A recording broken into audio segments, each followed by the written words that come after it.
नमस्कार दोस्तों, ऑनलाइन कक्षा विद निधि सिंह में आप सभी का स्वागत है।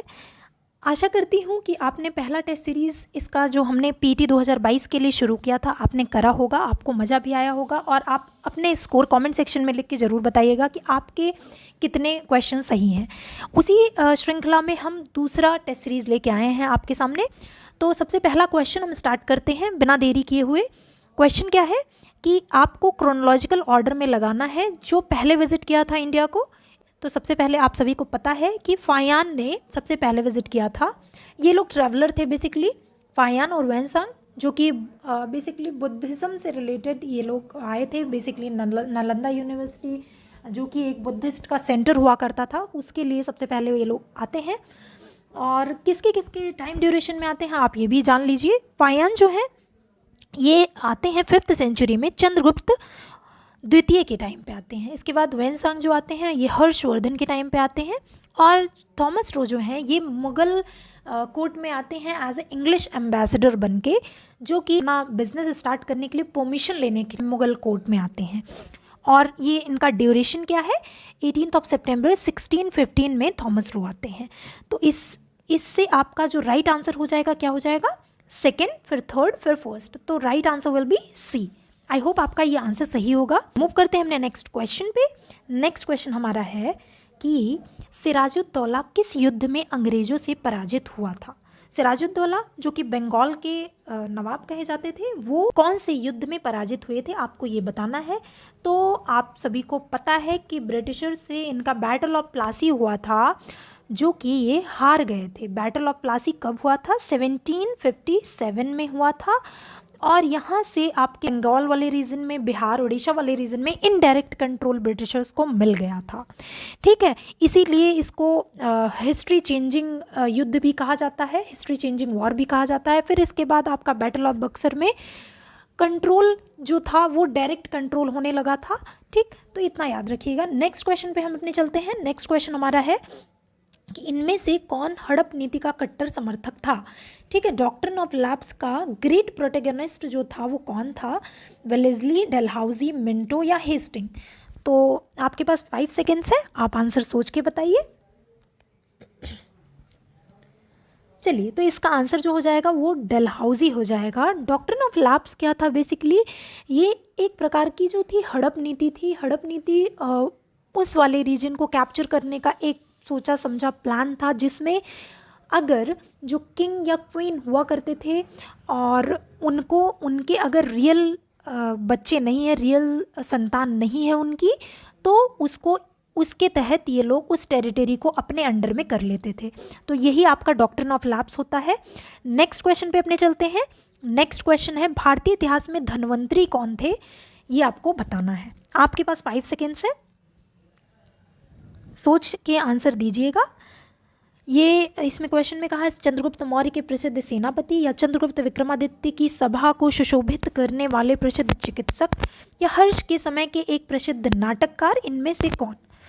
तो आप सभी को पता है, आपका टाइम ओवर होता है। आप सभी को पता है कि चंद्रगुप्त सेकेंड या फिर इन्हीं को विक्रमादित्य के नाम से भी जाना जाता था। इनके कोर्ट में 9 जेम्स थे, जिनका नाम मैं बता देती हूँ आपको कौन कौन से थे। कालिदास एक पोएट थे, धन्वंतरी जो थे ये आप सभी को पता है कि कौन चिकित्सक थे। इसके बाद वराह मिहिर जो थे वो एस्ट्रोनॉमर थे। अमर सिंह जो थे वो लेक्सिकोग्राफर थे। शंकु जो थे वो आर्किटेक्ट थे। क्षणपक जो थे वो एस्ट्रोलॉजर थे। वराह रुचि जो थे वो ग्रामेरियन थे। और वित्तल भट्ट जो थे वो मैजिशियन थे।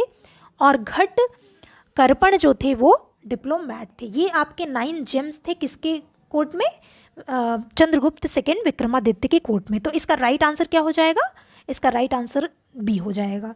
आई होप आपको ये चीज़ें याद आई होंगी और आपका सही भी होगा आंसर। चलिए नेक्स्ट क्वेश्चन पे अपने मूव करते हैं। नेक्स्ट क्वेश्चन हमारा है मौर्यकालीन भारत के विवरण वाली इंडिका के लेखक क्या है क्वेश्चन, मौर्यकालीन भारत के विवरण वाली इंडिका के लेखक कौन थे। तो आपके पास 5 सेकेंड का टाइम है। आई होप आपका आंसर सही होगा। इसका जो राइट आंसर है क्या हो जाएगा, मेगस्थनीज। मेगस्थनीज जो है इन्होंने इंडिका नामक बुक लिखी थी। नेक्स्ट क्वेश्चन पे अपने चलते हैं। नेक्स्ट क्वेश्चन हमारा है क्या है? Simon commission first visited India in the year. Simon commission किस वर्ष भारत में प्रथम बार आया? तो इसका राइट आंसर क्या हो जाएगा, आप सभी को बताना है। चलिए, आई होप आपका आंसर सही होगा। 1928 में साइमन कमीशन आपका आया था। नेक्स्ट क्वेश्चन हमारा है, भारतीय राष्ट्रीय कांग्रेस किस अधिवेशन में ऐतिहासिक पूर्ण स्वराज का प्रस्ताव पारित किया था? मतलब यहाँ पे पूर्ण स्वराज की मांग आईएनसी ने कहाँ पे मतलब की थी? मुंबई, लाहौर, कराची या लखनऊ? तो आप सभी को पता है कि जो पूर्ण स्वराज की मांग थी ये पंडित जवाहरलाल नेहरू के द्वारा की गई थी और ये लाहौर सेशन में की गई थी। तो इसका राइट आंसर क्या हो जाएगा? B will be your right answer. Next question हमारा है, क्या है नेक्स्ट क्वेश्चन? निम्न का मिलान करना है। बेसिकली कौन लोग किस पार्टी से या किस ऑर्गेनाइजेशन से जुड़े हुए थे, ये हमको मैच करना है। ठीक, तो सबसे पहले हमें क्या पता है, आप बताएंगे? 5 सेकेंड का टाइम है आपके पास। चलिए, तो मैं बताती हूँ। इंडियन नेशनल आर्मी, आप सभी को पता है कि ये किसने फॉर्म किया था? ये आपका सुभाष चंद्र बोस जी ने फॉर्म किया था। Ghadar party, Indian National Army Subhas Chandra Bose, Ghadar party Lala Hardayal, home rule league Annie Besant और मित्र मेला बीडी सावरकर। तो इसका जो राइट आंसर हो जाएगा वो क्या हो जाएगा? B will be your right answer. I hope आप सभी का ये क्वेश्चन सही हुआ होगा। हम नेक्स्ट क्वेश्चन पे अपने मूव करते हैं। हमारा नेक्स्ट क्वेश्चन है, निम्न में से किसने महात्मा गांधी के खिलाफत आंदोलन से जुड़ने का विरोध किया था? खिलाफत मूवमेंट जो आपका गांधी जी के द्वारा चलाया गया था, बेसिकली इसमें हिंदू और मुस्लिम्स दोनों लोग पार्टिसिपेट किए थे खिलाफत मूवमेंट में। तो इसमें आपको बताना है कि किसने इसका विरोध किया था। खान अब्दुल गफ़ार खान या फिर फजलुल हक या मोहम्मद अली जिन्ना या अबुल कलाम आज़ाद। आपके पास 5 सेकेंड का टाइम है, तो आप इसका आंसर आई होप सही दे रहे होंगे और आपको मज़ा आ रहा होगा। मज़ा आ रहा है तो चैनल को आप सब्सक्राइब कर लीजिएगा। ये श्रृंखला जब तक पेपर नहीं हो जाता है तब तक चलेगा और आपका उसमें आकलन हो जाएगा कि आपकी प्रिपरेशन कितनी है। तो चलिए, इसका राइट आंसर क्या हो जाएगा? मोहम्मद अली जिन्ना ने इसमें खिलाफत आंदोलन से जुड़ने का विरोध किया था महात्मा गांधी से। तो इसका राइट आंसर क्या हो जाएगा? C will be your right answer. Next question पे अपने चलते हैं। इनमें से कौन सा क्रांतिकारी काकोरी षड्यंत्र केस में शामिल था?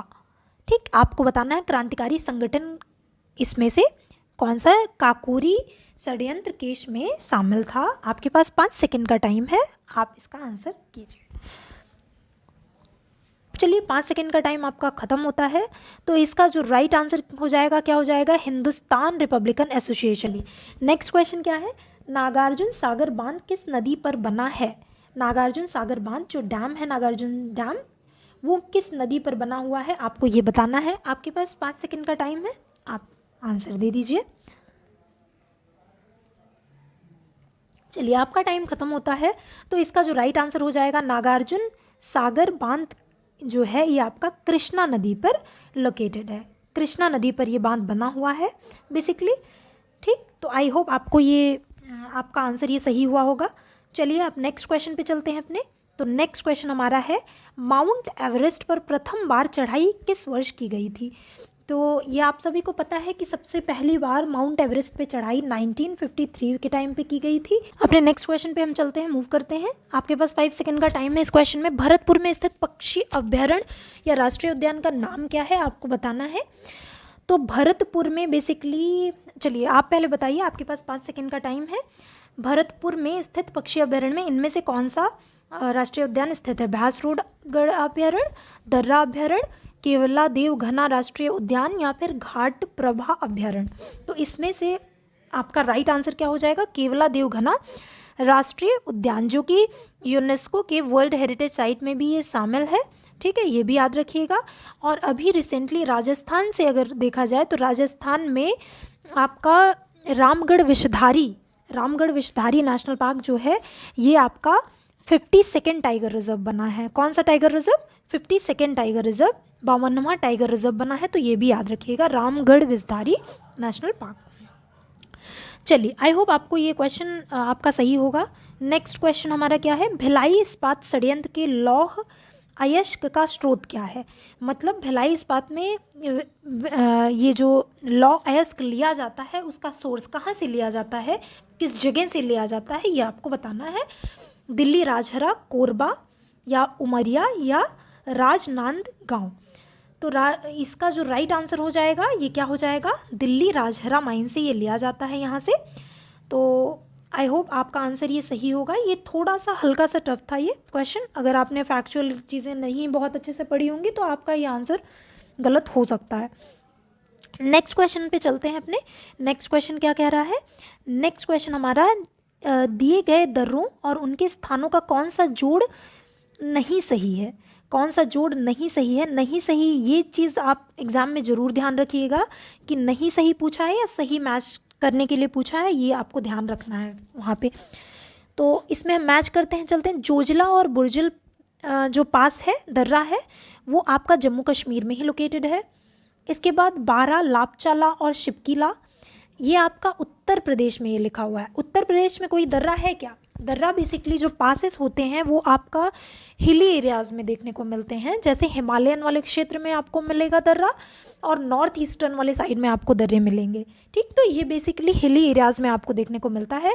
तो सबसे पहला ये इनकरेक्ट हो गया, ये सही नहीं मैच है। बेसिकली बारा, लापचाला और शिपकीला जो है ये आपका हिमाचल प्रदेश में पड़ता है, मतलब हिमाचल प्रदेश में ये आपको पासेस जो हैं देखने को मिलते हैं। थर्ड जो है वो नीति पास, लिपुलेख पास और थागाला, ये जो आपको लिखा हुआ है ये हिमाचल प्रदेश में लिखा हुआ है।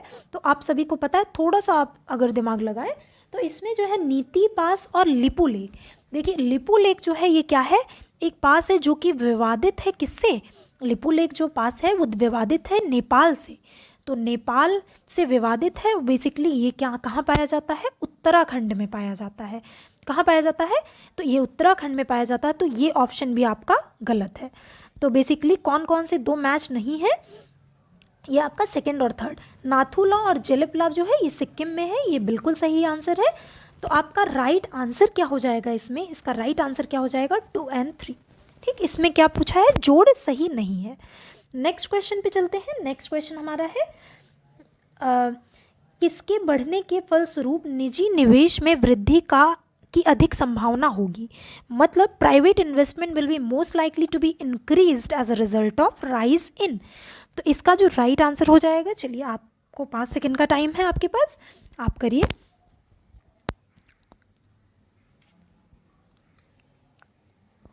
तो इसका राइट आंसर क्या हो जाएगा? इसका राइट आंसर हो जाएगा सी। नई पूंजी पर अनुमानित प्राप्ति पर क्या होता है? जो निवेश में जो होती है वो वृद्धि होती है। ठीक है, तो इसका आंसर क्या हो जाएगा? सी हो जाएगा। नेक्स्ट क्वेश्चन हमारा है कि भारत की राष्ट्रीय आय का आकलन करने वाली संस्था जो नेशनल इनकम है उसको एस्टिमेट कौन करता है? कौन सी एजेंसी एस्टिमेट करती है, ये हमको बताना है। तो आप सभी को पता है कि ये जो एस्टिमेशन एजेंसी, एस्टिमेटिंग एजेंसी है, उसका नाम क्या है? केंद्रीय सांख्यिकी संगठन। केंद्रीय सांख्यिकी संगठन, इसके द्वारा भारत की राष्ट्रीय आय का आकलन होता है। आई होप आप सबका सही होगा ये आंसर। नेक्स्ट क्वेश्चन पे हम मूव करते हैं। नेक्स्ट क्वेश्चन है सेवा क्षेत्र का दूसरा नाम क्या है? What is the another name for the service sector?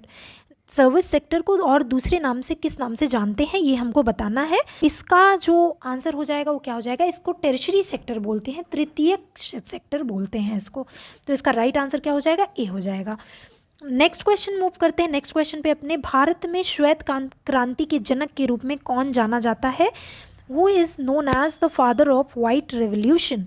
आप सभी को पता है कि वाइट रेवोल्यूशन जो है ये किससे रिलेटेड है? मिल्क से रिलेटेड है, मिल्क से रिलेटेड है। और इसके जो जनक माने जाते हैं वो वर्गीस कुरियन माने जाते हैं। बेसिकली मिल्क का प्रोडक्शन ज़्यादा करने के लिए ये ऑपरेशन चलाया गया था। तो आई होप आपका ये आंसर सही होगा। नेक्स्ट क्वेश्चन पे मूव करते हैं। नेक्स्ट क्वेश्चन हमारा है भारत में आर्थिक सुधार 1991 में 1991 जो आर्थिक सुधार के दौरान प्रधानमंत्री कौन थे, आपको ये बताना है। ये हल्का सा टफ हो जाता है अगर आप इकोनॉमिक्स नहीं पढ़ी है। इसका जो राइट आंसर हो जाएगा वो क्या हो जाएगा, पीवी नरसिम्हा राव उस टाइम पे प्राइम मिनिस्टर थे, तो ये भी आपको याद रखना है। नेक्स्ट क्वेश्चन पे अपने चलते हैं। भारत के संविधान में इनमें से क्या राज्य सूची में सम्मिलित नहीं है, ये आपको बताना है। राज्य सूची में सम्मिलित कौन सा इसमें नहीं है आपको। क्रिमिनल प्रोसीजर कोड जो है ये आपका किस में नहीं आता है, राज्य सूची में नहीं आता। बेसिकली ये समवर्ती सूची में आता है, कंकरेंट लिस्ट में आता है, तो इसको ध्यान रखिएगा। नेक्स्ट क्वेश्चन पे चलते हैं अपने। नेक्स्ट क्वेश्चन हमारा है, निम्नलिखित में से क्या भारतीय संविधान की मुख्य विशेषता नहीं है। क्वाजी फेडरल अर्ध संघीय संरचना, या फिर प्रतिबद्ध न्यायतंत्र, शक्तियों का वितरण, या लिखित संविधान और संविधान की सर्वोच्चता। तो बेसिकली अर्ध संघीय संरचना ये सही है। क्वाजी फेडरल हमारा जो भारतीय संविधान है क्वाजी फेडरल इन नेचर है। और इसके बाद प्रतिबद्ध न्यायतंत्र जो कमिटेड जुडिशरी है ये आपका राइट आंसर हो। नेक्स्ट क्वेश्चन पे अपने चलते हैं। नेक्स्ट क्वेश्चन हमारा है, इनमें से क्या भारतीय नागरिकों को आर्थिक न्याय प्रदान करता है। आर्थिक इकोनॉमिक जस्टिस की बात की जा रही है, तो इकोनॉमिक जस्टिस कौन प्रोवाइड करता है, तो ये directive principle of state policy provide करता है। नेक्स्ट क्वेश्चन पे चलते हैं अपने। नेक्स्ट क्वेश्चन में है, भारतीय संविधान का कौन सा अनुच्छेद राज्य सरकारों को ग्राम पंचायतों के आयोजन के लिए निर्देशित करता है, ये आपका पूछा गया है क्वेश्चन में। तो इसका राइट आंसर क्या हो जाएगा, article number 40। Article number 40 will be the right answer. Next question पे अपने चलते हैं। त्रिस्तरीय पंचायती राज व्यवस्था का विचार किसने रखा था, सबसे पहले कौन सी कमेटी ने रखा था, तो आपको ये बताना है। तो इसका राइट आंसर क्या हो जाएगा, बलवंत राय मेहता कमेटी। नेक्स्ट क्वेश्चन पे अपने चलते हैं। नेक्स्ट क्वेश्चन हमारा है, बिजली का प्रवाह सर्किट में कब होता है। ये साइंस के क्वेश्चन कुछ हैं, 5 क्वेश्चन साइंस के भी आएंगे, आपको पता होना चाहिए इसमें से। तो इसका राइट आंसर क्या हो जाएगा, मतलब जो करंट फ्लो है, करंट फ्लो जो सर्किट में करंट फ्लो करता है वो कब करता है, ये आपको बताना है। जब स्विच को ओपन करेंगे, स्विच को जब क्लोज करेंगे, या स्विच इज ईदर ओपन और क्लोज्ड और देयर इज नो वोल्टेज, मतलब तो इसका राइट आंसर क्या हो जाएगा, जब भी स्विच को हम ऑन करेंगे तो क्या हो जाएगा, करंट फ्लो करना स्टार्ट करेगा। तो इसका राइट आंसर क्या हो जाएगा, A will be your right answer. इसके बाद प्रतिरोध की एसआई इकाई क्या है, मतलब रेजिस्टेंस का एसआई यूनिट आपको बताना है। तो इसका राइट आंसर क्या हो जाएगा, ohm will be your right answer. इसके बाद नेक्स्ट क्वेश्चन हमारा है, नींबू का खट्टा स्वाद इनमें से किसकी उपस्थिति के कारण होता है। तो इसका जो राइट आंसर हो जाएगा, ये सभी आसान क्वेश्चन है, तो आई होप आपको करने में दिक्कत नहीं हो रही होगी। तो यहाँ पे नींबू में क्या पाया जाता है, सिट्रिक एसिड पाया जाता है। क्या पाया जाता है, सिट्रिक एसिड पाया जाता है, इसलिए नींबू खट्टा होता है। तो इसका राइट आंसर क्या हो जाएगा, बी हो जाएगा। नेक्स्ट क्वेश्चन हमारा है, कर्कटजनक रसायन से होता है कार्सिनोजेनिक केमिकल्स कॉज। तो इससे कार्सिनोजेनिक केमिकल से क्या चीज़ होता है, तो इसका राइट आंसर हो जाएगा कैंसर, इसकी वजह से कैंसर होता है। इसके बाद नेक्स्ट और लास्ट आज का क्वेश्चन है कि त्वचा की ऊपरी सतह क्या कहलाती है, name the upper layer of the skin. तो आप सभी को पता है कि अपर लेयर ऑफ स्किन क्या कहलाती है। इसका आंसर देने से पहले मैं ये बता दूं कि अगर आपने चैनल को सब्सक्राइब नहीं किया है तो चैनल को सब्सक्राइब ज़रूर कर ले और बेल आइकन को दबा दें, जिससे कि हमारे वीडियो की नोटिफिकेशन आपको मिल जाए। और अगर वीडियो अच्छी लगी हो, हेल्पफुल लगी हो, तो लाइक शेयर ज़रूर कर दीजिएगा। इसका राइट आंसर क्या हो जाएगा, epidermis will be the right answer. आदि चर्म जो है, मतलब एपिडर्मिस जो है, इसका ये राइट आंसर है। ठीक, तो आई होप आपको ये वीडियो हेल्पफुल लगी होगी। Thank you so much, have a nice day.